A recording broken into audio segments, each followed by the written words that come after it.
Davis gives a screen. Yeah, Davis got some room. He's got a lane. Played at a prestigious private school as EJ Day from deep. What's up le peuple, j'ai un cadeau de Noël pour vous, et pas des moindres. J'ai interviewé EJ Day, le meneur de jeu américain de l'ALM Évreux, club évoluant en Pro B. Je l'ai reçu à Paris le samedi 21 décembre, le lendemain de la défaite de son équipe face à Rouen.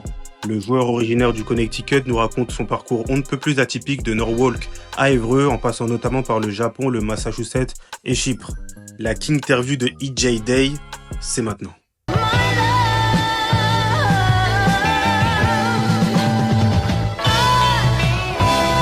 Hey Jay, thanks for being with us, man. My God, yes sir. Long overdue. Right? Yes sir. But we're here today. How's it going, man? How life's treating you? It's going good, man. I'm enjoying France. Enjoying my life here, enjoying my teammates, man. I really enjoy it here in France. That's cool. So you had a game yesterday, actually, against Rouen. Yep. In Rouen. That was a loss, unfortunately. What's your assessment of this game? It was a good game. It came down to a few minutes. Stuff didn't really go our way. A few defensive lapses. I think they responded very well to our runs. Yeah. And we didn't respond to their runs as well as we should have, and it got away from us at the end. Okay. And what about your performance? Because you did a hell of a game, even though you lost. You scored 30 points. Obviously, you're known for being a great scorer. So how about your game? I feel like I had a good game. I think I had too many little silly mistakes that I needed to take out of my game.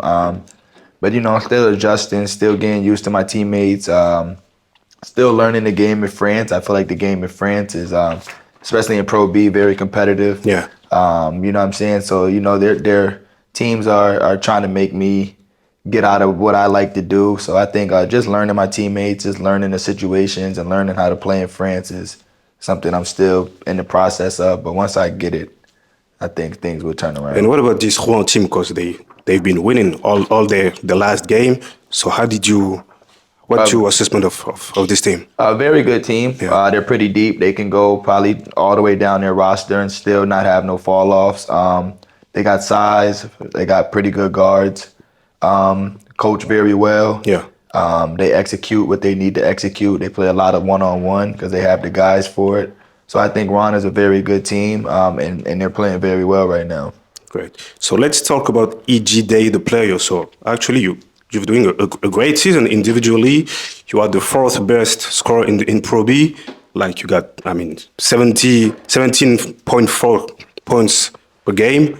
So what can you say about your season individually? Coming into Pro B, I just came from Cyprus. I led the leading scorer in Cyprus. Yeah. So, scoring was something I've always been able to do. With along getting my teammates involved. And, I'm really just going to do whatever it takes to win a game.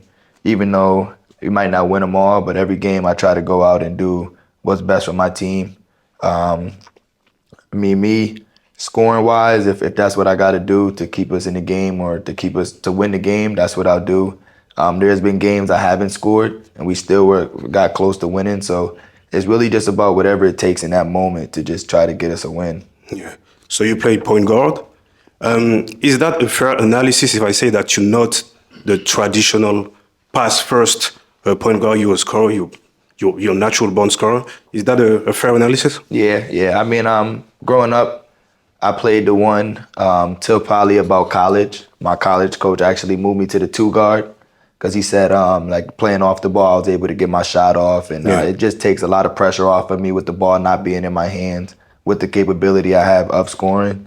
So, I could play the one or the two. I just consider myself a guard at this point. Yeah. So let's talk about your journey to Évreux.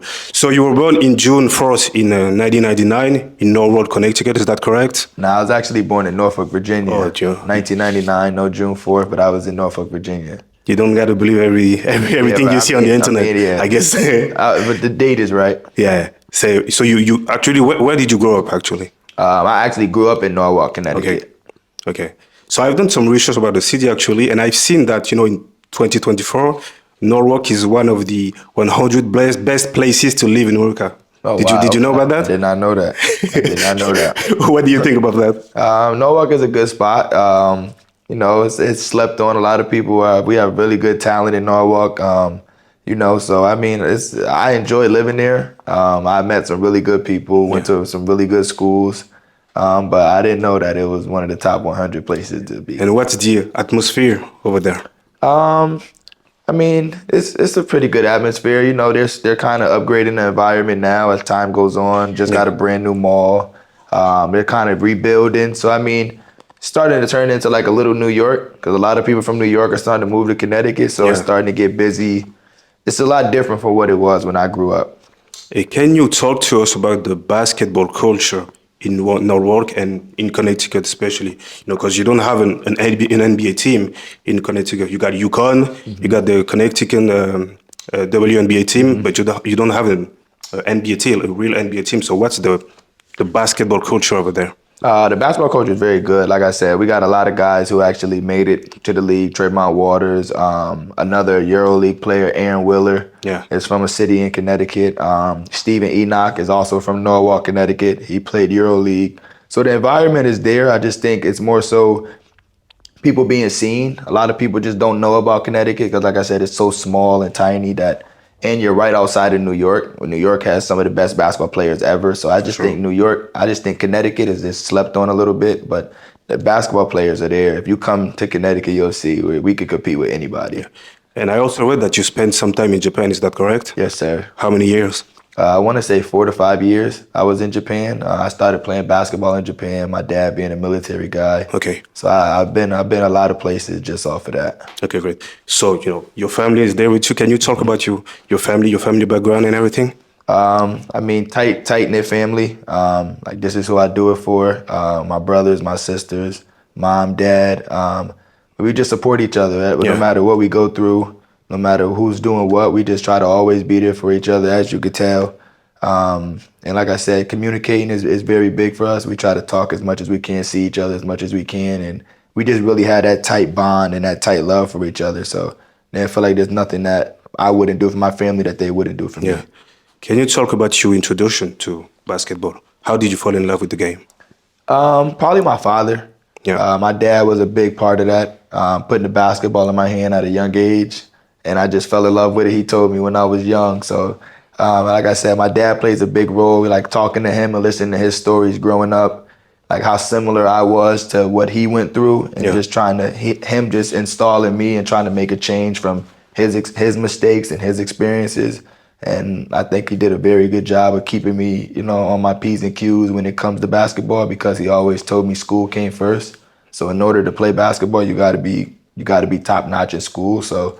You know, it took me a while to kind of understand where he was coming from being a kid, especially coming from where I'm come from. To try to be the outlier, try not to follow what your friends are doing, and try not to be that class clown. And, you know, like I said, it's hard when you got a whole bunch of boys that's with you and you're going to school together. But he kind of always installed in me, like, be the outlier, don't be the follower, be the leader. And I think, like, I took that in the classroom and I took it in basketball. So, I mean, I think my dad plays a huge part in that. Dope. And about your Japanese experience, like, what did you learn from it? I was kind of young, so I don't really know what I kind of learned from it, but I remember little bits and pieces. My older brother probably will remember a little bit more than me because he was a little bit older, but, like, I mean, it kind of made me a lot mature. It made me more mature. Because of the situations I had to do. Like, I would leave my school, walk to my brother's school, sit in the back of his classroom till he got out. So it kind of made me more mature. And with my dad being at work, my mom being at work, I had to, like, my big brother was kind of like my dad at that point. So, like, I got both sides. I got my dad teaching me and I got my older brother. So, I mean, I think maturity is probably what I got the most out of that. Great. And at what age did you come back to the U.S.? I think when I came back to the States, I went to 5th grade. Okay. That's probably like 11, 12 maybe. Is that correct? 11, 12. 11, 12 maybe. Like I said, I was so young, it's kind of hard to remember, but I think I went to 4th grade or 3rd grade when I got back to the States. It was around that time. So whatever age, 3rd, 4th, 5th grade. I want to say 3rd or 2nd, actually. I think it was 2nd or 3rd. I think it was 2nd or 3rd. Because I'm trying to remember my teachers from elementary school now. I want to say 2nd or 3rd, actually. I want to say 2nd or 3rd grade. Okay, got it.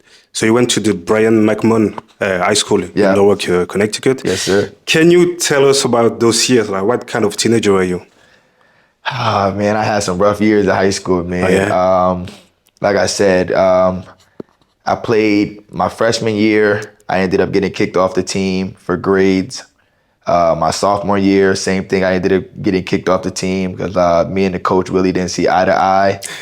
My junior year, I finished the season. I had a great season. We ended up losing in like the second or third round of the state tournament. Okay. We didn't end up making the conference playoffs. And then my senior year was probably my best year. Okay. Me and the coach actually had a great bond. We were able to learn each other, communicate better.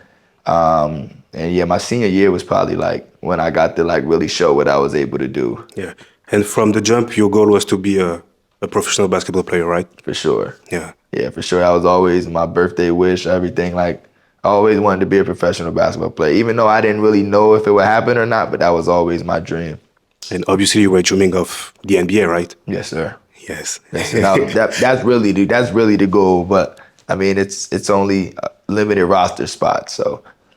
Can you tell us about EJ Day, the kid who were watching the NBA? Who were your favorite player? Who were your favorite team? Oh, growing up, Kobe Bryant. Okay. Kobe Bryant was everything. I actually got to go to the Kobe Bryant basketball camp. Cool. I got MVP of the basketball camp. I got offered to go to his high school when I was younger. I met him, got to take a picture with him, ask him questions, played in front of him. So like Kobe Bryant was really my idol. I got him tatted on my leg. Like Kobe Bryant is definitely #1 guy all time. I would say today's game, I would have to go with Ja Morant. Ja Morant would probably be my #1 player. Now I watch him, idolize him. I can't jump like him, but I try to do the other things, be explosive, finish around the rim, find guys, have that energy. I like his aura, what he brings to the game, how he plays with a chip on his shoulder. So stuff like that, I try to watch and take that and put it into my game. Okay. And what Kobe Bryant taught you, as a basketball-wise and as a human being? I done watched so many Kobe videos, and even the questions I got to ask him, he always just like never stop working. That would probably be #1 is like try to outwork everybody, like be the #1 guy in everything you do. So that's probably what I take from him the most, just the motivation he had and the work ethic he had was, I think, phenomenal. And I don't think there would be really nobody that could really match his work ethic and motivation he had for himself. And I think that's what made him so good is that he did that for himself. He didn't do it because people were talking about him. His coaches were pushing him. Like he did that because that was him. For sure. And were you known in your city for your basketball abilities? I would say I was known in my city, like around the people that I played with. Yeah. But I was not known in Connecticut. Just around the people that I played with, the few cities I lived near. I was known and played with some of the best guys in that area, but in Connecticut, no, not at all. Yeah. And were you already this fearless scorer in high school? Yeah, like I said, my junior year, I probably averaged about 18, somewhere around there. And then my senior year, I probably averaged about 20-something. So, I mean, I wasn't able to score my whole life. Growing up as a kid, I was definitely like a defensive player, go guard the best player. My AAU coach used to call me Crash because I used to just run into walls trying to get steals and just do the little things for my team. So I think that kind of made it easier for me now because growing up, I was that guy that was out there diving on loose balls, playing crazy defense. So it kind of helped my game develop. Now that I'm able to score, I'm still able to play the same defense. I'd be a knack and stuff like that. So I just think now that I'm able to score and put the work in and took all the jump shots, working out, hours on top of hours. Now I think that my game is a little bit more developed. And what was the turning point from being a defensive player to being this scorer that you are? Putting the work in. Like my dad, every time I played in front of my dad, he would have a notebook. He would record every time I played. So like all the camps I've been to, all the games that I played in front of my dad, after every game, we're going to the drawing board. He has a full list. I'm sitting there listening to him for hours. And then we go work on the stuff that he has on the list. So like he's telling me like, hey, we got to get to the mid-range pull-up. So we're going to go work on the mid-range pull-up because last game you didn't. We're working on floaters. So just working on the stuff that my dad would have written down for me, the mistakes I made, and then just really me putting it into the game. I think that was the biggest thing, because you can work on it and work on it and work on it, but if you can't install it into your game, you're really working on it for no reason. So I think really just sitting down, listening, and taking in all the information that I'm getting and not kind of brushing it off and saying, no, I'm the best. I like really taking it in like I need to work on it. Like I'm not nowhere near the best. So I think that played a major part, is really just putting the work in and listening to what people were telling me. Okay, great. So when your high school experience was coming to an end, did you get a lot of offers from colleges? Not at all. I actually had more football offers, American football, than I did basketball. Only problem was, you see how big I am, so I wasn't really with the football thing. I always felt like if I played football, I would get injured and not be able to play basketball, and I knew my heart was more so in basketball. So, I mean, I didn't have really no offers coming out of, well, I didn't have no offers at all. I'm not going to say not really. I didn't have no offers at all coming out of high school.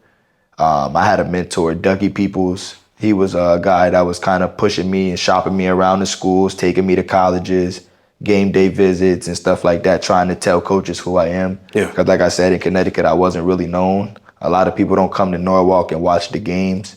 So, I mean, like Dougie Peoples, like I said, my mentor at the time was somebody who was really shopping me around and pushing me. And that's how I ended up going to the school that I went to. Okay, so you went to the Western New England University first. Yep. That's in Springfield, Massachusetts? Yep. How did you end up there? Dougie Peoples, he called me one morning and said, hey, wake up. It was probably about 6, 7 o'clock in the morning. He called me and was like, get dressed. I'm coming to get you. I was half asleep. He was like, hey, you got 10 minutes to get ready. And he ended up bringing me to the school. And I actually sat down with the coach. I did like a little visit of the school, learned a few information about it, and found out one of my best friends was on the team at the time. And that's what kind of brought me to that school. That's a D3 college, right? Yes, sir. Yeah, so actually you played in 25 games. You're making only one start during this season with the program, averaging 11 points. So talk to us about this season and why did you leave at the end of the season? I ended up, the season was great. I played with some great teammates. The coaching, me and the coach really didn't see eye to eye because I was able to score and he really didn't want to see me score. So, I mean, it was just his program, his decisions, his situation. And a lot of guys that I was with on that team ended up leaving. So I think it was just best for the following year that I just looked to transfer. And I think that was probably the main reason why, once a lot of the guys that I played with and that were good teammates to me were leaving too. So I just made it my best option to try to find a program where I could play and prosper the most. Then you went to LaSalle College, right? Yeah. That's a D3 college also, in Massachusetts also. So how the connection was made between you and them? Then again, goes back to Dougie Peoples. While I was shopping around for schools, I went to a game day visit at Assumption, a Division II school. And then right after that, he brought me to LaSalle. LaSalle was actually playing one of my high school teammates at the time. So we really just went to see my high school teammate play. And while we were there, Dougie Peoples sat me down with the coach. Me and the coach kind of like kicked it off right there. And he told me like, hey, if you want to come here, I have a spot for you. Like I understand like what you've been through, what you're going through at your other school. So he kind of started the process right there on some like, hey, I would love to have you as a player, and I would love to coach you. So I mean, it was kind of hard to kind of pass that offer up, and I mean, I'm happy I did it. And the first season was a redshirt season, right? Yep. Can you explain that to people who don't really know that?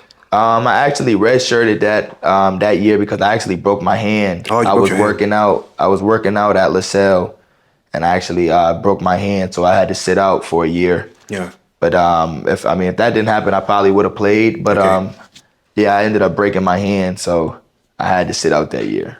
And how did you handle your time not playing? I was still playing. I was really just using my left hand, working out with my coaches and my assistant coaches. We're just doing left hand drills, sitting in chairs, left hand shots, left hand layups, dribbling left. So it really wasn't a time out. I don't think I would really be able to sit a year out and not touch a basketball. Yeah. But I mean, it was difficult. It definitely was difficult to rehab and, trying to get my hand back to normal. Yeah. But I mean, the school did a good job, and the physical therapist did a good job of getting me back to where I needed to be. The second season you play, you do an amazing season. You score a lot, a lot actually, 25 a game. Yeah. Talk to us about your integration in the team. I played with some great teammates, bro. A lot of my teammates are some of my best friends to this day. Yeah. I probably talk to them every day. They made the game easy for me. We all knew each other's role. We lived together, so we spent a lot of time together on the court and off the court. So, I mean, I really got to give the credit to my teammates, Kevin Vanderhorst, Kevin Nunez, Johnny Freiberg, Keith. Like, they just made the game easy because we knew how to play together and we gelled. So, I mean, without them, I probably wouldn't have been able to do it. Because, like I said, they made it easy for me. They made sure that I was able to do what I did and they were able to do what they did. So, I mean, I got to give a credit to them. Yeah, for sure. And when you bowling like that, you know, you're scoring a lot of points in D3, do you say to yourself, man, I can definitely play higher? I mean, I had an opportunity to. I had schools contacting me after like my second year at LSL. I had 4 rides to go D2, D1. But like I said, it was really more so the coach gave me a chance. Okay. And me and the coach had a pretty good relationship. So, I mean, I talked to him about it. He was like, hey, if you want to do it, like, go ahead. The major problem was my credits. Okay. Because transferring in, a lot of my credits weren't taken from my first school. So when I was looking to transfer out, the school that I was going to, I wouldn't have been there for enough credit hours to graduate from there. I would have had to do a whole nother year just to get my degree from there. So I ended up just staying. Okay, great. And in your last season, in your senior season, you made history with the college. You became the third best scorer in the history of LaSalle University. Yeah. How's that feel to make history?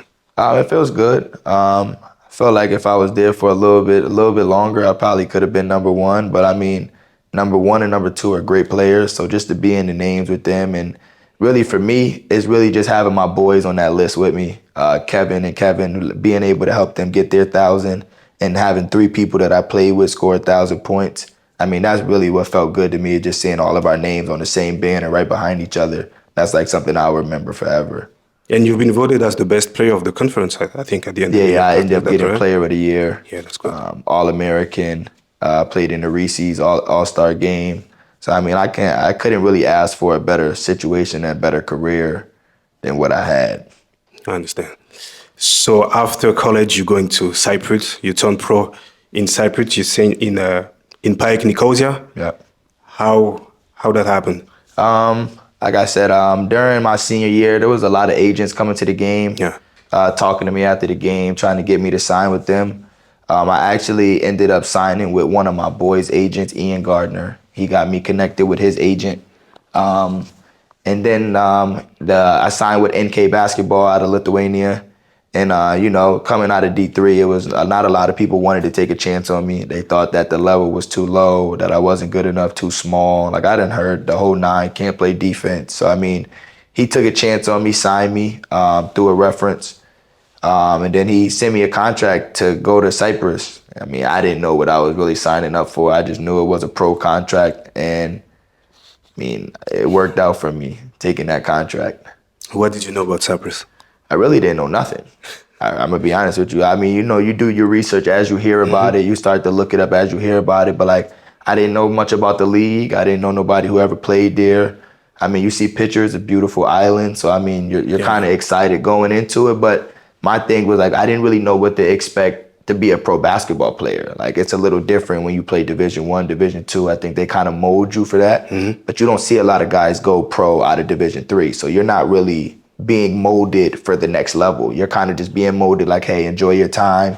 Once you get your degree, go try to find you a nice job. Yeah. So you're not really being taught what it takes to be a pro basketball player. I mean, granted, I had a coach who was a pro. So, I mean, he kind of sat me down here and there like, hey, as the time came, like, yo, this is what you need to do to be professional, stuff like that. But, I mean, you're not really taught what it takes to be a pro basketball player. I understand. And how was your adaptation to the life there? I mean, on a human level and basketball-wise? I mean, at first it was kind of shocking because, like I said, this was always a dream for me. And, you know, as time went on, I started to see my name get a little bit bigger, you know, and bigger and bigger. So, I mean, it was kind of a shock when I first got there. Like, damn, I'm really a professional basketball player.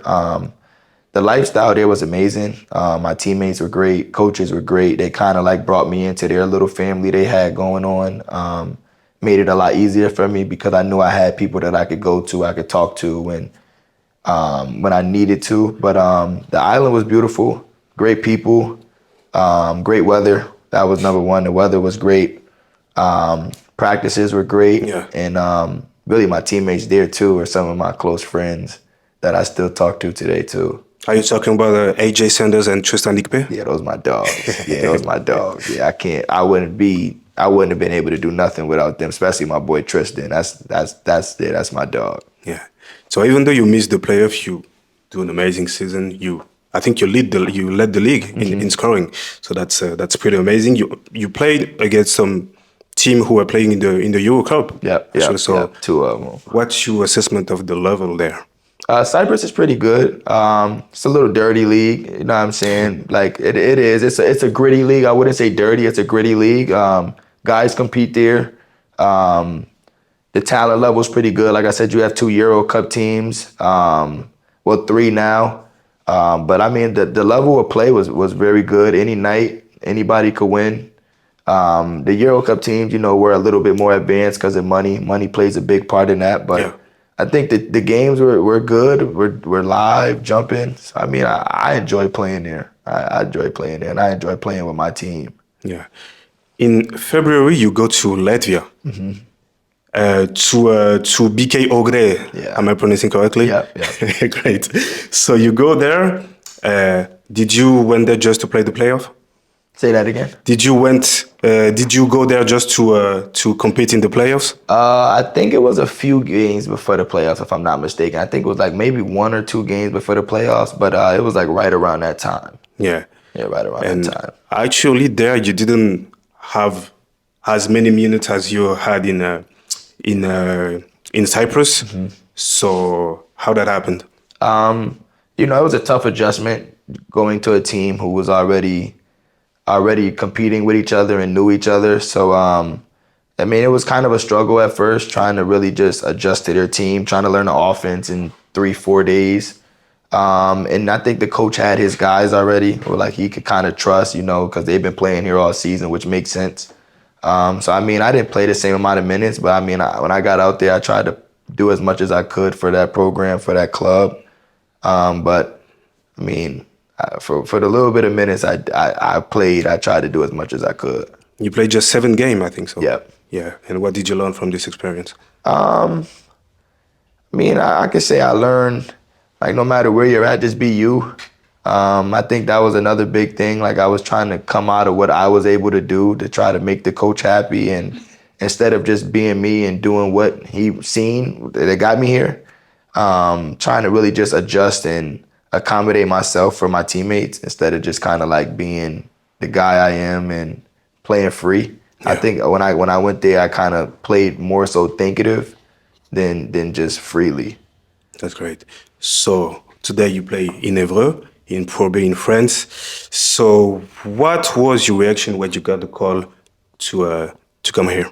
I'm gonna be honest with you. I really didn't know much about Pro B. I just heard France.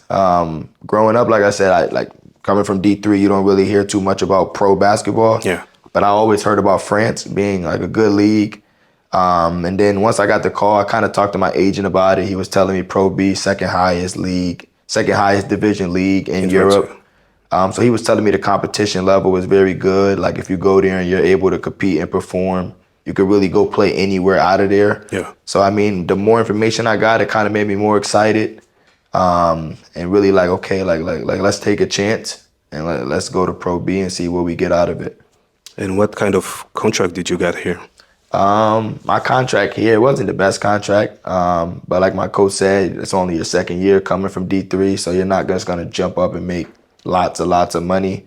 So, I mean, the contract wasn't something that like jumped off the wall, but it was kind of just more so like a chance. Like, hey, you take what you could get now and then hopefully. Yeah, but I mean, is that a 1-year contract or 2-year contract? One year contract. Yeah, 1 year contract. Okay. So we were talking about it off camera. Évreux is one of the smallest budget in Pro B. There's a lot of change over the years in Évreux. When you sign here, did you prepare yourself to leave maybe at the end of the season? I mean, I kind of just take it step by step. Like I said, I just came here to just compete, try to win games for the club. I actually ended up getting an offer from Belgium like last week that I had to decline due to the club reasons and stuff like that. But I mean, I kind of just came here trying to prove myself, play with a chip on my shoulder, and just try to win as many games as I can for this club. For sure. The team is kind of struggling right now. You are not at the very bottom of the standings, but almost. The main goal is not to get relegated, right? Yeah, for sure. Yeah. I mean, my main goal is try to make the playoffs, but I mean, for the clubs, they're probably, because just of the struggles they had last year, the season. Yeah. They had a tough season last year. They explained to us. So, I mean, they almost did get sent down. So that's number one probably for us is probably stay in Pro B. But I mean, my goal is either play-in. I mean, that's more so what it's looking like now, try to get to the play-ins, but I knew I was trying to get in the playoffs. Absolutely. Marc Namura is the coach. What was the conversation you had with him when you came here? Mark called me. We had a good conversation before the season, and he told me number one would be defense. Coming in, playing defense. He said he knew I could score. He watched enough film on me to know I could score, but I mean, it's still hard when you're just watching film and you haven't met a guy, haven't seen a guy play for yourself. Yeah. So, I mean, I still had to come in and prove myself. But, I mean, he told me the number one thing would probably be defense just because France is very guard heavy. Some of the best players in the league are guards. So he's just like, hey, I need you to come in and show me you can play defense because it was the complete opposite in Cyprus. A lot of the bigs were the best players in Cyprus, so the guards really didn't have to play as much defense. So defense was probably number one, just coming in, playing hard defense, hard nose, full court, and just setting the edge for the team. So they knew what to follow, and they seen the guards doing it, so everybody else would fall intact. Okay.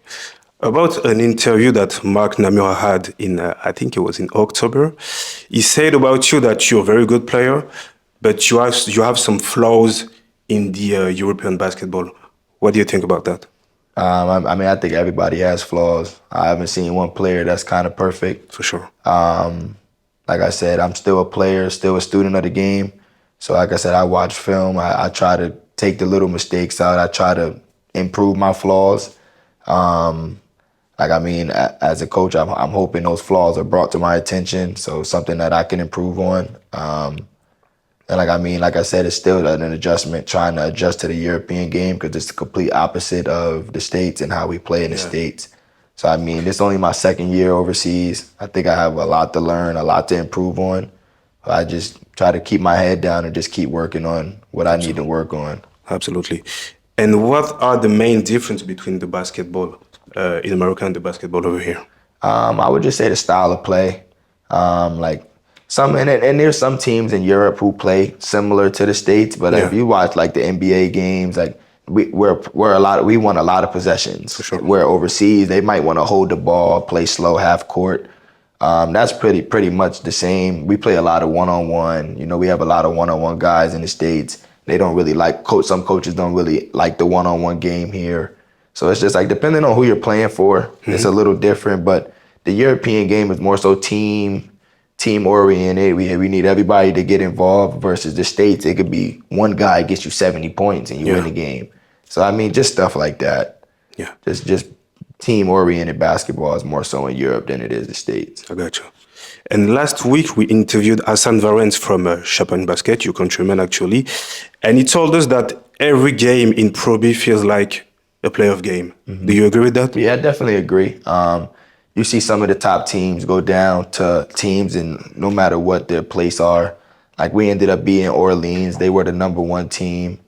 And then we played the number two team and lost to them by a few points. So, I mean, any night, anybody could lose, anybody could win. And that's kind of what I enjoy about Pro B. If you don't come to play, there's a chance you could lose. For sure. AJ, what can we wish you for 2025, man? I mean, like I said, I'm just gonna keep my head down, keep going as hard as I can, try to win as many games as I can. Like I said, the 2 goals I have is keep Évreux in Pro B and to try to get into the play-in. I mean, that's all I could really try to do. And like I said, every game I go out there and I give it my all, and I just let the results be the results. Sure. I saw on your Instagram account that one of your favorite song in the moment is Apply Pressure from World Wave. Yep. Is that one of your favorite motto? Applying for pressure? Sure. Yeah, Rod Wave's one of my favorite artists. My family, they don't like that answer, but as of right now, today, Rod Wave is one of my favorite artists. I done been through some things in my life who I feel like I can relate to what he says, and I just feel like for me, he just keeps me locked in and keeps me going, and that song right there is probably one of the top songs from him that keeps me going. Cool. I want to do something cool to end this interview. You have your family with you. I want to invite one of them to have a little chat with you, to have a little interview with you. Do you have some question to ask to EJ? One of y'all. You. Don't be shy.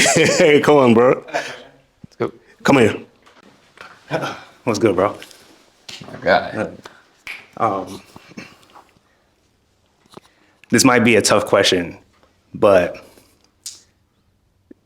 if somebody was looking down from heaven from you right now, what would be like something that you would know they would tell you that would keep you going? The person would definitely be JoJo. And I'm gonna be honest with you, I could probably just hear JoJo saying like, yo, nobody could fuck with you. Like nobody, like my cousin who passed away, Joseph Scott, I can always just remember him telling me like, yo, like you're the best basketball player I know. And just hearing him say that was kind of like the only motivation I really needed. Because I know if he was here, he'll be saying the same thing. And that'll probably be the number one thing. It's probably not something I can hear him saying. It's like, I know he said it. Like I heard him say it to me before. So that probably would be number one. Like just him saying like, yo, you're as great as you want to be.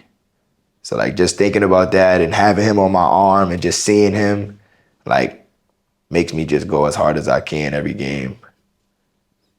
That's probably number one. So how we said you with your family here in Paris, so how are you all gonna enjoy the holidays? For me, it's really just spend time with them. I haven't really seen them too often as I should because I'm here probably 11 months out of the year. Yeah. But just spend time with them. Listen, I'll do whatever as long as I'm with them. We have fun.